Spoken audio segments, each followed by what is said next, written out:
अब बुझा गई कि धुरंधर भैया हमार काहे छुट्टी आइल बड़न। धुरंधर भैया पब्लिकली पहले इंटरव्यू देत रहन, एथी करत रहन, तब पहले कहत रहन कि पवन सिंह में दम है कि रोज जैसे हम मेहनत करते हैं रोज गाना दे दीजिएगा।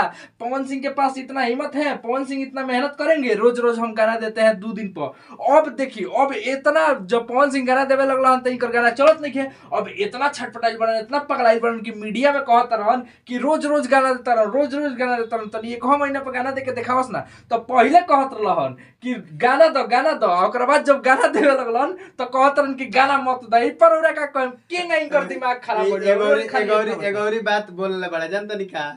अब भोजपुरी इंडस्ट्री छोड़ के कहत रहा पावर स्टार के तू हिंदी में चल जा। वो भैया तेरे तू हिंदी में चल जाना तो तू रहबन तो एगो हमार ना बची बखला। देखो आओ मार दवा देखी आदमी के बेचैनी कब होला, बेचैनी तब होई जब उ बराबर नहीं कर पावत आ चाहे ओकर ना के चलत तबे न ओकरा बखलाइल बड़नी खोदा तरनी। जब जवाब मिल जाता तो इनकर आके एथी करतन। अब हे पर महाराज देखी ना मार दवा बाप दादा घर परिवार पर चल जाला, मौसा मौसी फुआ के लइका फूफा के लइका दुकौची सरस्वती माई पवन सिंह के 4 गो मेहरारू, पवन सिंह के 4 गो मेहरा एगो हुनकरो गिरत रहल सो कॉल्ड शेरनी। उ मेहरारू ना रहली, उ तार जगह रहली न वही इनकरो रहली। अच्छा एक और बात तू बताओ मर्दवा, तू परिवार पर काहे जाला मर्दवा? तारा परिवार पर केहू चल जाला तो तू पूरा कहला खानदान के लपेट दे। तू मर्दवा तारा शर्म ना आवेला हो केहू के परिवार पर गइला कंपटीशन तक? अच्छा है और एक और बात बताई, नरेंद्र मोदी के मेहरारू नइखी छोड़ के चल गइल बड़ी, शायद तलाक हो गइल बा कि का हो गइल बा, उना रहला संग तनी कह ना लाइव कह तनी जे उनकर मेहरारू नइखी तारले रथिए भारत के प्रथम नागरिक बड़े ना मेहरारू से ना होला।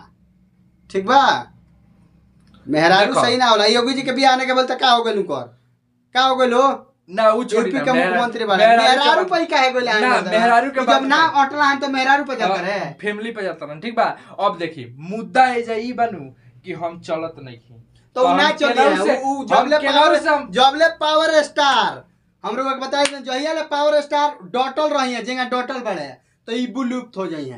ई जहिया ले विवाद कहिए के ई रह सकत रे दोसर ना उहेन हम कहतनी इनकर कहला के इनकर एथी के मतलब बनू कि उ केनहू ना केनहू स्टेज पर हमर नाम ले लेस कि हम हो जाई, मतलब हमार वीडियो चल जाओ, हमार गाना चल जाओ, हम तनी ऐसा लाइमलाइट में आ जाई कैसे कि उनका नाम लेहला बिना तो चलेम ना।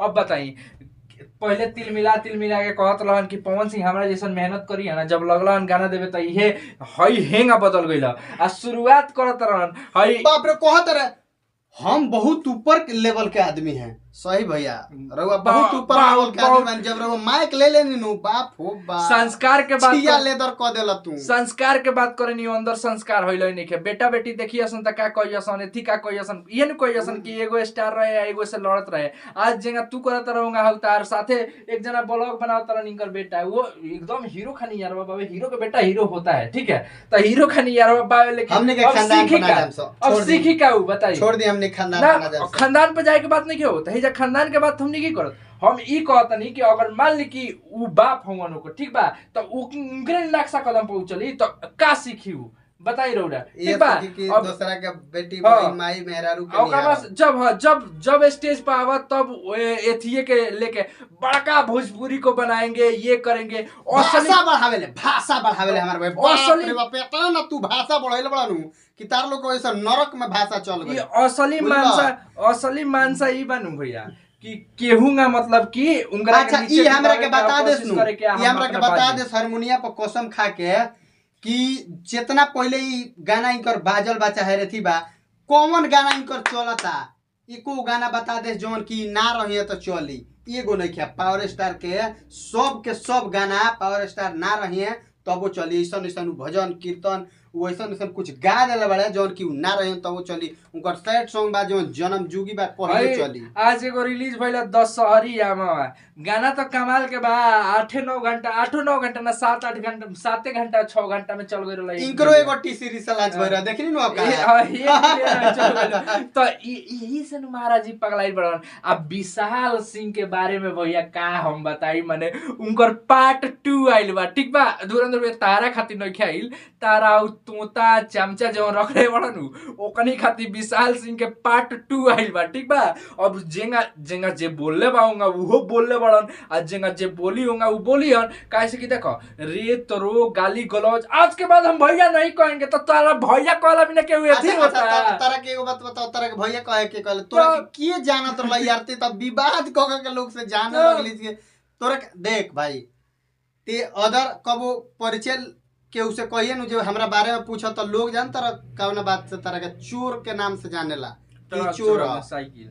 देखो मेन चीज बाबे, देखो अब सब भाई विवाद के बात हटावा, एथी के बात हटावा। मेन चीज तू लो भोजपुरी के अगर बढ़ावे के बाद, भोजपुरी के बढ़ावे के नाम तो एक से कहे में हमरा तो ऐसा एथी होता, लेकिन फिर भी कह देता है। देखो विवाद कल छोड़ दसन आ साथ में दोनों स्टार के अपने आपस में लड़ावे के काम ये करत रहसन, ठीक बा। और लेकिन धुरंधर भैया एकदम धुरंधर भैया उहे करत, धुरंधर भैया के पता बा, पावर स्टार ना बोलेले हर बात पर, ठीक बा। को तरन धुरंधर भैया क्यों करा बोला ही ना आवेला, एकर मतलब ये न भाई कि चाहत रन की स्टेज पे चढ़ के उ बोलस रे तरो एथी करस कहतरन कि अब आज हम कहतन एकदम खुल के अबे कह दिया नु तो अबे इज्जतवाद करे लगी, इतना जल्दी इज्जतवाद करे ले। संस्कारी बनते हैं, अपने अपने कैमरा पे आते हैं तो हम संस्कार दिखाते हैं। अब इंटरव्यू में कहा था लोग जान गइल बा कि जातिवाद के टारगेट क के तू अपन बैंक बैलेंस बनावत रह, ठीक बा। ए बरा कहा तार इज्जत कहाँ जाता है आए बताइबा।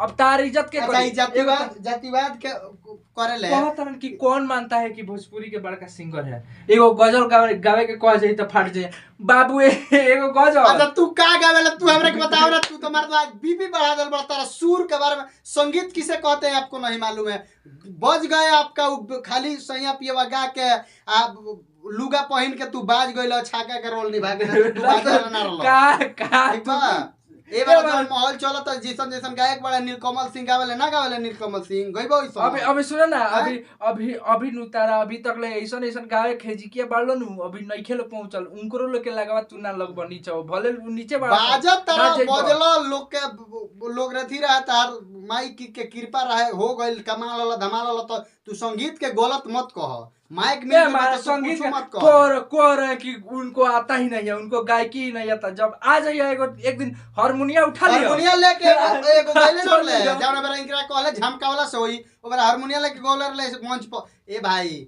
उसके पास कला है, आप उसको मानिए, और आपके ना मानने और मानने से क्या दिक्कत है जब आप ही के अंदर नहीं है। अच्छा हम कब तरह के बड़ मान सकते हैं, जब हमारा अंदर बड़प्पन रही तब तो हम अगला के बड़ मान सकते हैं। जब हम ही निचड़ई करम तो तरह का हम वही नजर से नु देखब। जब तार लगे गायकी नहीं खे तो दूसरा के का जन्म गायकी के बारे में तो बड़ा गायकी की बात करता आज ये कंपटीशन बाकी सब जानता सब जानता। वीडियो के ज्यादा से ज्यादा शेयर करी, लाइक करी, कमेंट करी। मिलत नहीं अगला वीडियो में, तब तक के लिए नमस्कार।